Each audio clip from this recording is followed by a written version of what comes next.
So, just in terms of your observation about the line of questioning, I can't speak for everyone who's asking these questions, but I just want to point out that these questions are about your policy of keep considering and still considering Assad to be illegitimate, and whether or not you could agree or accept the idea that the Russians have raised that, in fact, cooperating with the regime would be one way to defeat ISIL quicker.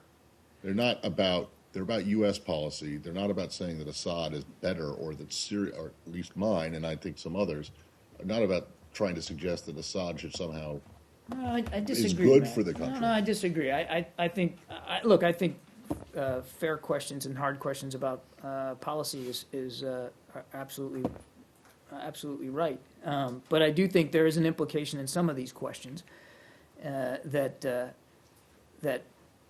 because some people think a future for Syria, which includes Assad, or that support for Assad, or a change in our attitude about support for Assad would be helpful, does indicate that there's, at least I think an implication in some of the questions, that that there should be support for this man. And obviously that's not how we feel, have not ever felt, and have no intention of changing. So then, coming at it from the opposite end, again about U.S. policy, if that's the way you feel, why haven't you moved to take him out? You know, you had chances over and over and over again. What chances?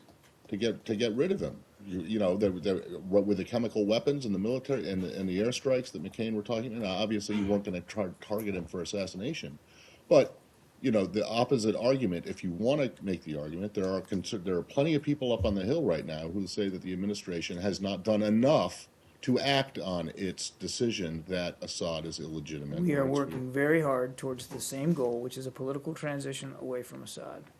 Yes.